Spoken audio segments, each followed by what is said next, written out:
I don't think people understand how embarrassing it feels to own a hypercar you bought for millions of dollars. You crash the car, you do everything right. You find a qualified rebuilder, source the parts, spend another small fortune putting it back together, and then you sit there. Car fully assembled, fuses checked, everything connected, and the screen reads, "Warning, hybrid system failure, go to dealer." Not a mechanical problem, not a missing part, a message. A deliberate, manufacturer-sent message that says you need our permission to drive what you already own. The manufacturer blocks the final step, the dealer holds the key, and without their authorization, that multi-million-dollar machine is just a very expensive sculpture sitting in your garage collecting dust and humiliation. This is not a glitch. This is not an oversight. This is a system. A carefully designed, deliberately architected system where independent rebuilders literally cannot revive a car without dealer authorization. You can spend 6 figures on parts. You can find the most skilled technicians in the country. You can rebuild every inch of that car to factory specification. But Ferrari decides if it lives. Not your mechanic, not your money, Ferrari. And according to Ferrari, everything must be connected on the CAN system or it won't start. Every module, every sensor, every electronic node talking to every other node. One missing signal in that chain and ignition is disabled. They engineered the perfect control structure into the car itself.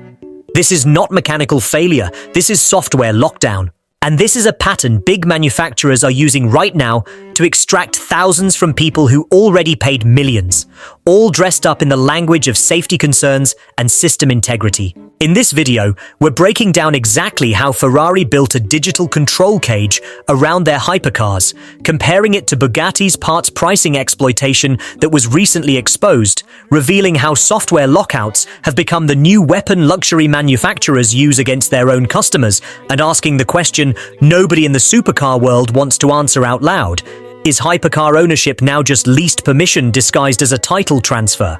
If you care about car culture and what real ownership actually means, hit subscribe.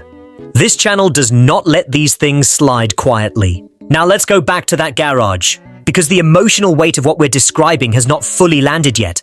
You bought a Ferrari, not a Honda, not a Toyota, a Ferrari. You paid millions. You wrecked it. You grieved it for a moment, and then you made the decision to bring it back. You spent more money. Real money. The kind of money most people never see in a lifetime. You found people who know these cars, you sourced components, you put in the time. And when the last wire was connected, and the last panel was secured, and the key went in, the car told you no. All fuses checked, everything connected, still locked out. The car is whole, the car is mechanically sound. But somewhere in the software there is a flag, a digital wall that Ferrari erected between you and your own vehicle. Warning, hybrid system failure. Go to dealer. That message is not about your safety. That message is about their leverage. Now here is where this gets interesting. And I want you to hold this thought because we're going to come back to it. Shortly after several high-profile exposés started circulating about Ferrari's rebuild control systems, something shifted.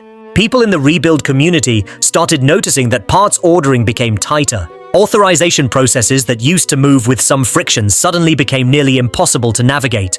Channels that had some flexibility closed. Quietly, no announcement, no policy update, no email, just closed. Now you can call that coincidence. You can say Ferrari was already planning those changes. Now let's talk about Bugatti. Because Ferrari and Bugatti operate differently, but arrive at the same destination, which is your wallet held open by corporate hands. Bugatti's recent exposure came through content that broke down the actual cost of their components versus what dealers charge owners. Headlights, gearbox parts, basic structural components. The gap between manufacturer cost and customer price was not a markup. It was a monument to extraction. 10 times actual value in some cases. The CEO denied it. The CEO always denies it. But the numbers were laid out clearly, and the math does not care about denial. Bugatti inflates parts to the point where repair is designed to feel impossible for anyone outside the authorized network. Ferrari encrypts the ignition. One takes your money, the other takes your permission. And the question worth sitting with is, which of those is actually worse? Because if Bugatti prices you out, you still theoretically have options. You can source, you can fabricate, you can find solutions. But if Ferrari locks the ignition and only the dealer has the key, There is no amount of money or skill that creates an alternative path. The digital wall does not negotiate. Bugatti taxes your bank account. Ferrari taxes your autonomy. Same destination, different weapons. The CAN system dependency rule is the one that ties it all together. Controller area network. Every modern car uses it. But in Ferrari's architecture, every critical system on that network must be present and authenticated. Remove a module, the system detects the gap. Swap a module without proper coding, the system rejects it. Disconnect anything without following authorized sequences, and the car decides it is incomplete. This is elegant engineering serving an inelegant purpose. But as Ferrari and Bugatti and every other luxury manufacturer moves toward electrification, those mechanical refugees disappear. The entire car becomes software. The entire car becomes authenticated. The entire car becomes permission-based. And the leverage manufacturers currently have over hybrid repair becomes total leverage over everything. The hybrid trap is not an accident. It is a preview. If you think the control system is tight now, wait until the entire drivetrain is encrypted. And here is the part that makes you realize how complete the strategy is. When confronted about any of this, the answer is always the same word: safety. We do this for safety. Unauthorized repairs compromise structural integrity. Uncertified components create risk. Independent shops lack the training to handle these systems. Safety. It is the perfect justification because nobody can argue against safety without sounding reckless. It is the word that ends the conversation before the conversation starts. But here is what that framing hides. The same manufacturers who invoke safety to block independent repair also have documented histories of delayed recalls, of known defects left in market for financial quarters before action was taken, of safety issues that only surfaced after litigation created enough pressure to force acknowledgement. If safety were truly the governing principle, it would be applied consistently. It is not. Safety is the shield. Control is the strategy. Which brings us to the core question this entire conversation is pointing toward. What is ownership? Because in a traditional sense, ownership means the right to use, modify, repair, and transfer property as you choose. That is the legal and philosophical definition that most of us grew up understanding.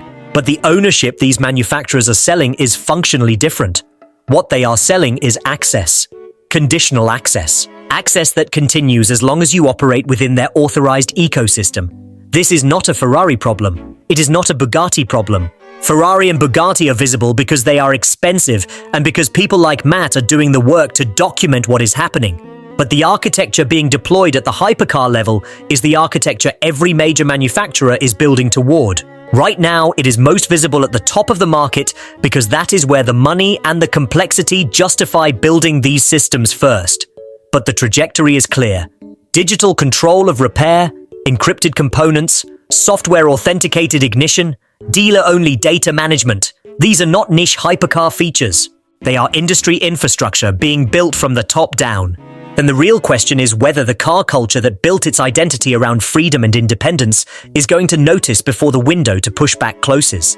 Because the window does not stay open forever, and right now it is open, and people are watching, and some of them are angry enough to do something about it.